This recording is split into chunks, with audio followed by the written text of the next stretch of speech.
ओम श्री परमात्मने नमः। अथ श्रीमद्भगवद्गीता अथ द्वादशोऽध्यायः। अर्जुन उवाच एवं सततयुक्ता ये भक्तास्त्वां पर्युपासते ये चाप्यक्षरमव्यक्तं तेषां के योगवित्तमाः। श्रीभगवानुवाच मय्यावेश्य मनो ये मां नित्ययुक्ता उपासते श्रद्धया परयोपेतास्ते मे युक्ततमा मताः। ये त्वक्षरमनिर्देश्यम् अव्यक्तं पर्युपासते सर्वत्र गमचिन्त्यं च कूटस्थमचलं ध्रुवं सन्नियम्येन्द्रियग्रामं सर्वत्र समबुद्धयः ते प्राप्नुवन्ति मामेव सर्वभूतहिते रताः। क्लेशोऽधिकतरस्तेषाम् अव्यक्तासक्तचेतसाम् अव्यक्ता हि गतिर्दुःखम् देहवद्भिरवाप्यते।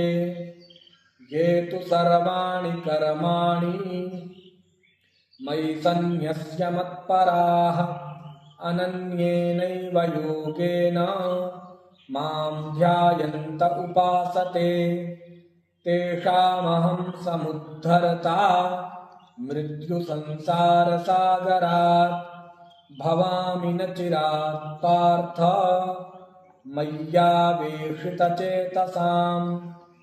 मय्येव मन आधत्स्व मयि बुद्धिं निवेशय निवसिष्यसि मय्येव अत ऊर्ध्वं न संशयः। अथ चित्तं समाधातुं न शक्नोषि मयि स्थिरम् अभ्यासयोगेन ततो मामिच्छाप्तुं धनञ्जय। अभ्यासेऽप्यसमर्थोऽसि मत्कर्म परमो भव मदर्थमपि कर्माणि कुर्वन् सिद्धिमवाप्स्यसि।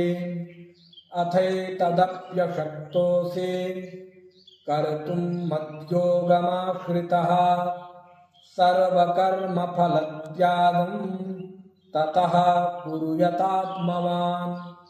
श्रेयो हि ज्ञानमभ्यासात् ज्ञानात् ध्यानं विशिष्यते ध्यानात् कर्मफलत्यागात् शान्तिरनन्तरम्।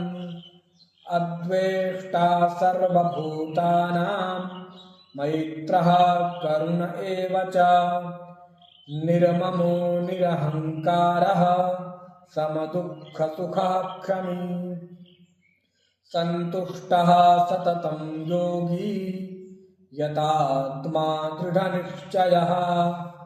मय्यर्पितमनो बुद्धिर्यो मद्भक्तः स मे प्रियः।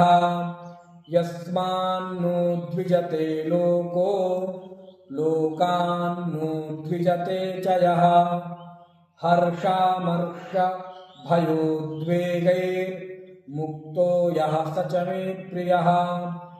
अनपेक्षः शुचिर्दक्ष उदासीनो गतव्यथः सर्वारम्भपरित्यागी यो मद्भक्तः स मे प्रियः।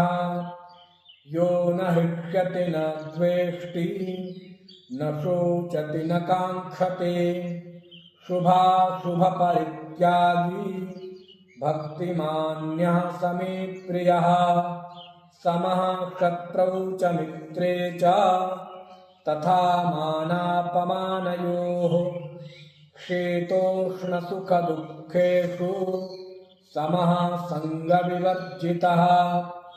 तुल्यनिन्दास्तुतिर्मौनी सन्तुष्टो येन केनचित् अनिकेतः स्थिरमतिर्भक्तिमान् मे प्रियो नरः। ये तु धर्म्यामृतमिदं यथोक्तं पर्युपासते श्रद्दधानामत्परमा भक्तास्तेतीव मे प्रियाः। ॐ तत्सदिति श्रीमद्भगवद्गीतासूपनिषत्सु ब्रह्मविद्यायां योगशास्त्रे श्रीकृष्णार्जुनसंवादे भक्तियोगः। ॐ